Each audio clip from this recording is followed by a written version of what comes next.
को हमको स्वीकार कर ले तो लक्ष्य तो आपका बन चुका है, इसमें तो शंका नहीं मान ली गई। और आपका आत्मिक विश्वास दृढ़ता भी हो चुकी है, ये भी निश्चित हो गया है। पर उस दृढ़ता को थोड़े से और बढ़ा लें। उसको और बढ़ाने के बाद में तुम्हें कुछ नहीं करना पड़ेगा। बड़ी सरल विधि है, देखिए आप, वो तुम्हें कुछ नहीं ज्यादा लंबा चौड़ा करने की जरूरत पड़ेगी। जहां तुम्हारा आत्मविश्वास पूर्ण रूपे ने कछुए की तरह टिक गया, अंडे पर कछुए का टिक जाता, इस तरह टिक गया, तो मेरे प्रेमियों जहां तुमने विश्वास टिकाया है वो निश्चित 100% तुम्हारा ही होगा।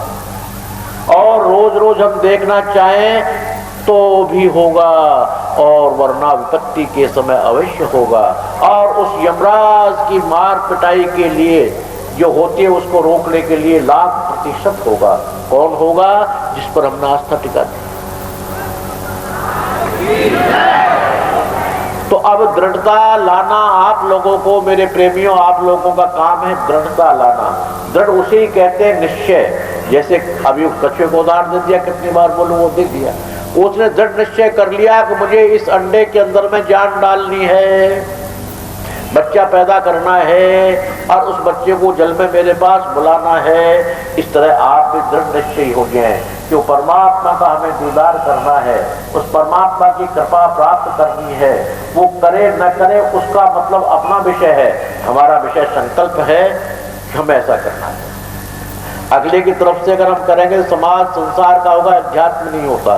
क्यों मेरे प्रेमियों, अध्यात्म में एक तरफा प्यार होता है, ये तो आप लोग जानते हैं। संसार और अध्यात्म दोनों में विपरीत दशा होती है। विपरीत कहते हैं उल्टी।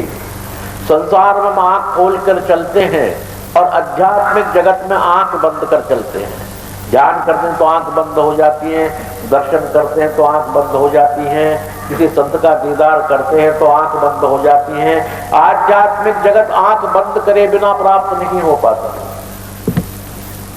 और संसार आंख बंद कर चलोगे तो मैं लूट लेगा, खा जाएगा। बेटे उल्टा थे। संसार के अंदर में संग्रह नहीं करेंगे तो भूखे मर जाएंगे, कल के दिन रोटी कहां से आएगी।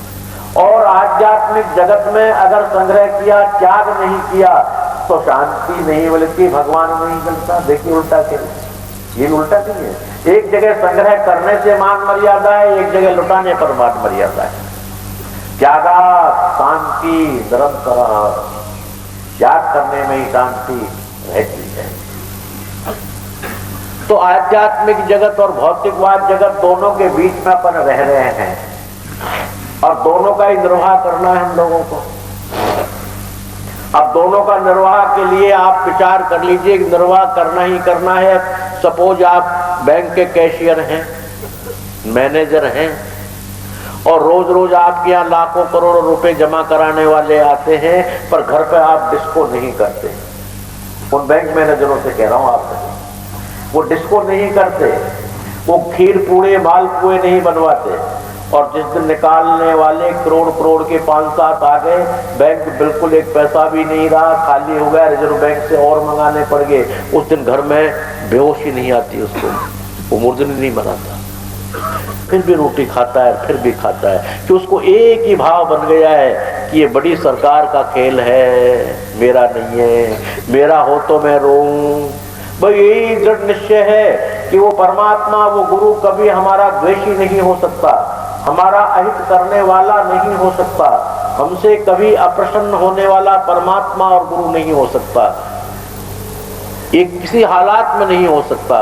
और अगर मान लो हमको एहसास हो गया हो रहा है तो स्वयं में ढूंढो कि हमने कहाँ गलती की है जिससे ऐसा हुआ है, पर तो होता नहीं है। अगर ऐसा महसूस आप करने लग गए तो अपने दृढ़ निश्चय को निश्चय बनाइए, कहीं न कहीं कुछ हमसे गलती हो गई है। ऐसे भाव बना लेने के बाद तुम अपनी दृढ़ता पर बने रहोगे और दृढ़ता पर बनने के बाद मेरे प्रेमियों, वो निश्चित है कि आपको आपके भाग्य से ज्यादा, अरे भाग्य में लिखा है उतना ही मिलेगा, तो उस भगवान की और गुरु की विशेष जरूरत नहीं होती। अगर यहीं तक हम सीमित रह जाते हैं तो, कि भाग्य में लिखा हुआ तो यह कि हम पहले कमा चुके हैं, वो भोग लिखा है, पर नए कमाने के लिए गुरु की जरूरत होती है। नई कमाई हम करें, पुरानी कमाई का भोग अच्छा और बुरा भोगते रहे, यहाँ पर हम विचलित न हो। क्या हम तो बाबा के यहाँ जाते हैं, मेरे देखो बुखार हो गया, मेरे सर में दर्द हो गया, मेरे फला काम हो गया, मेरे व्यापार में घाटा पड़ गया, ये तुम्हारे भोग हैं। इनके लिए भोगने पर अच्छी जगह से क्यों रुकते हो? नए कर्तव्य अच्छे करो, और नए कर्तव्य करने के लिए गुरु की जरूरत है, भगवान की जरूरत है। और जब आदमी टूटने लगता है शिष्य, तो गुरु समर्थ होता है, उसके लिए बैसाखी का सहारा दे देता है। बहुत ज्यादा भूख और प्यास के अंदर में जैसे आप बच्चे को टॉफी दे देती हो, तो टॉफी के लायक तो गुरु होता ही होता है, क्यों नहीं होता है? उतना सहारा दे देता है। चल, पानी यहाँ से इतनी दूरी पर है, घबरा मत, मरता नहीं है, चल, और मेरे पास में 4 बूंद है, ये पी ले और चल आगे। इसलिए गुरु की जरूरत होती है। गुरु के बिना वो आत्मविश्वास नहीं मिलता। तो बसंत पंचमी के पर्व पर मेरे प्रेमी में यही कहूंगा कि आपकी श्रद्धा में तो कमी नहीं रह गई, निश्चित है, और विश्वास भी आप लोगों को पूर्ण रूप से होने लग गया।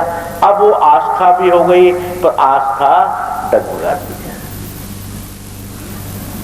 डगमगाने से वो पात्र पूरा नहीं भर पाता। कभी पात्र के इस साइड में जल गिर जाता है, कभी पात्र के इस साइड में गिर जाता है, और कभी जब जल का फ्लो आने लगता है तो हम क्या करें, पात्र को ढक ही देते हैं, अर्थात आना ही बंद कर देते हैं। वो ढकना ही तो हो गया, ढकना लगा दिया तो नलका का ओवरफ्लो कितना ही चलता रहे, पात्र खाली का खाली रह जाता है। इसलिए थोड़े से ढक्कन को खोल दें। और आस्था तो आप में है, कह ही चुका हूं, पर उस आस्था को थोड़ा थोड़ा टिकाना शुरू कर दें। जब तक वो आस्था टिकेगी नहीं, तब तक हमें उसकी प्राप्ति नहीं हो सकती। जैसे नलके के बहते हुए जल में से टिकाव पात्र है, टिकाव पात्र अगर नहीं हुआ तो नलका बहता ही रहेगा, उससे में प्राप्ति नहीं हो पाएगी। बरसात का जल गिरता है और 2 पड़ोसों में झगड़ा हो जाता है, वो भगवान का सत्यानाश जाए। मेरे तो जो है क्या कहते हैं, कपड़े धोने को भी जो है उसने पानी नहीं इकट्ठा किया, और तेरे तो जो है भर दिए तालाब पे तालाब। अरे पागल लड़ती क्यों है, इसने तालाब पहले खोद रखा है। श्रद्धा रूपी भाव रूपी, श्रद्धा रूपी भाव रूपी तालाब खुदा हुआ है। इसलिए सिमट सिमट जल भर ही तालावा, जिम सदगुण सज्जन नहीं आवा। तो श्रद्धा भाव रूपी आप पात्र को बना लें, और आस्था विश्वास रूपी गहराई उसमें पैदा कर दें। वो भगवान, वो गुरु की कृपा, भगवान की कृपा क्यों नहीं जाएगी? और नहीं जाएगी तब भी कोई बात नहीं, पड़ोसी के करेंगे, जब भी तुम्हारी क्यों ढलान तुम्हारे पास जाकर पहुंचे। बरसात चाहे पहाड़ में कितनी भी हो, पर इस पहाड़ के अंदर जहाँ ढलान है, जहाँ झोड़ बना हुआ है, सब पानी पहाड़ का इकट्ठा होकर वहीं चला जाता है। क्या वो बुलाता है मेरे पास आ जाओ? क्या भगवान ने बेईमानी की है? बिल्कुल नहीं की। समान भाग से बरसा है, पर लेने वाले ने कितनी ली है, उतनी ही मेरे प्रेमियों प्राप्त हो जाती है। किस्सा सा याद आ गया, छोटा सा टाइम हो रहा है। हमारे भाव कामना युक्त तो होने ही चाहिए, पर केवल कामना के लिए ही नहीं होने चाहिए। क्या प्रेमियों के नहीं समझ आएगी? कामना युक्त तो होने चाहिए, बिना कामना के तो कौन क्या करेगा? माँ भी अपने बच्चों को बिना कामना के क्यों दूध पिलाएगी, क्यों पालेगी? बिना अपने कामना के बिना पत्नी पति को सुख क्यों दे? निश्चित बात है, कामना तो है। सुर नर मुनि जन सबकी यही रीति, स्वार्थ लाग करे सब, ये तो होना चाहिए। परंतु स्वार्थ लिप्त नहीं होना चाहिए कि 24 घंटे वही बात स्वार्थ की रखे। यदा कदा परमात्मा के स्मरण में ही 24 घंटे ध्यान रखे, और कभी कभी परमात्मा से जो कुछ मन की बात है वो कह दे, कोई बात, कोई बुराई नहीं कि स्वार्थ है, पर स्वार्थ युक्त होना ही अच्छा नहीं है। और गुरु और भगवान के घर में कॉमर्शियल अर्थात व्यापार करना जरूरी नहीं है, कि व्यापार में हमको घाटा होता है। एक पंडित जी कथा बांध रहे थे, श्रीमद् भागवत की, रामायण जी की, या जो भी है, गीता जी की, और कथा के दौरान में आया धर्मार्थ, यानी धर्म का अर्थ नाम धन में जो मनुष्य लगाता है, यानी परहित करता है, धन के लिए उसको भगवान 10 गुना करके देता है। 10 गुणम भवे, 10 गुना होता है। एक मुझ जैसा था, उनका ये बढ़िया है, मेरे पास में भेज के लिए पैसे नहीं है, लागान देने के लिए सिर्फ लागान लायक ही पैसे हैं मेरे पास 2 रुपए 5 रुपए। तो ये 5 रुपए पंडित जी को चढ़ा दे तो 10 गुणे 50 हो गए, 45 रुपए बच जाएंगे हमारे पास। ऐसा ही किया उसने, बेचारे ने 5 रुपए बहुत 12 महीने जमा कर करके रखे हुए थे, 5 रुपए चढ़ा दिए और भेज का जो है उन्हीं दिनों में लागान लेने वाले आ गए। तो पहले लागान बड़ी जबरदस्ती से उगाई जाती थी, घोड़ों की पूंछ के बांध देते थे और मार पिटाई करते थे और पैरों में जो है लक्कड़ बांध देते थे, क्या क्या करते थे, ऐसी परेशानी, ऐसे मार पिटाई शुरू कर दी उसकी। उनका जी अभी देता हूं, क्योंकि वो तो कह रहे थे पंडित जी 10 गुना होकर दे, तो क्या लेट हो गया होगा इसलिए 10 गुना तो देगा वो। घोड़े की पूंछ के बांध दिया, उल्टा लटका दिया, वो घिसता रहा बेचारा। और आगे जाकर गांव के बाहर उसको कुल्लड़ी मिली, उसमें 5 रुपए। तो बोले ठहरो ठहरो ठहरो भाई, मेरी भेज ले लो तुम, क्यों? बस वो 5 ही थे, 5.25 भी नहीं। चलो उस भेज से निमट गया। कथा में फिर उन्होंने ऐसे कहा पंडित जी, उन्होंने कहा, खड़े होकर कहा, बोलो पंडित जी आप ठीक कहते तो हैं, परंतु आप कह रहे हैं कि जो भगवान के लिए चढ़ाए उसको भगवान 10 गुना करके दे। बोला हाँ जी ठीक बात कर रहा हूं, पर ऐसा नहीं है महाराज। खड़ खड़ घिसे जब साया का साया दे, राजस्थानी भाषा है। खड़ खड़ कहते हैं जब वो आदमी बहुत दूर तक घिसता है तब साया का मतलब मूल के मूल मिलते हैं। मैंने तो ये देखा है। तो मेरा कहने का मतलब, जब व्यापार की दृष्टिकोण से संतों के घर पर, भगवंत के घर पर मानव जाता है तो फिर ठड़ ठड़ घिसे जब साए के साए दे। और उसमें जो है निष्काम नहीं, कामना तो हमारी है, पर उस परमात्मा से न मांगे हुए सेवा करते रहे, गुरु से न मांगे हुए सेवा करते रहे, और फिर वो तुमको क्या क्या देता है ये विचार, ये देखिएगा। फिर वो तुम्हारी आवश्यकता से ज्यादा झोली भर देता है। और जो मांगता है, जब एक बच्चा दिन भर रोने के बाद मांगी उसने टॉफी, दिन भर रोने के बाद क्या मांगा? टॉफी। बोलिए वो दिन भर रोने के बाद माँ पता नहीं उसको कहाँ से मिठाई मंगाती, घंटे वाले की, हल्दीराम की, अनुपम वाले की, कहाँ से मिठाई मंगा कर देती, क्या क्या खिलाती, क्या क्या उसके लिए कपड़े बनाती कि मेरा बच्चा किस काम के लिए रो रहा है पता नहीं, 100 चीज रखती है, परंतु मांगने पर टॉफी देती। जैसे प्रेमी यहाँ आते हैं इतनी बड़ी महान स्थान के ऊपर में और साधारण बातों पर ध्यान दे देते हैं।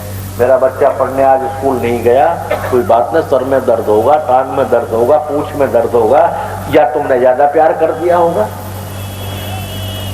ये छोटी बात। उससे थोड़ी सी बड़ी बात को मंगाया कि हे प्रभु, हे गुरु महाराज, हे बाबा, तेरे आश्रम के लिए मेरी यही की प्रार्थना है कि आपके इस बच्चे को बहुत बहुत योग्य बनाओ, IAS बनाओ, RPS बनाओ, RRS बनाओ, डॉक्टर बनाओ, इंजीनियर बनाओ, अच्छा गायक बनाओ।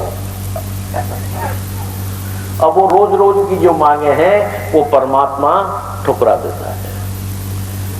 माँ बच्चे से बहुत प्यार करती है प्रेमियों, निश्चित बात है कि माँ का जैसा प्यार और जगह नहीं मिलता। जब बच्चा रोज रोज तंग ज्यादा कर देता है तो माँ उसको गोदी में से उठाकर फेंक भी दिया करती है। ये भी आपने ये माओ से पूछूंगा कि माँ ऐसा करती है नहीं करती है तुम लोग? जब बच्चा ज्यादा तंग कर देता है तो मेरा ख्याल हाथ मारने से पीछे भी नहीं हटती होगी, है? हाथ में अगर बेलन हुआ तो वो भी मार देते हैं, कहते बेलन तो तब भी मार देंगे, पर कब मार दोगी? जब बच्चा जरूरत से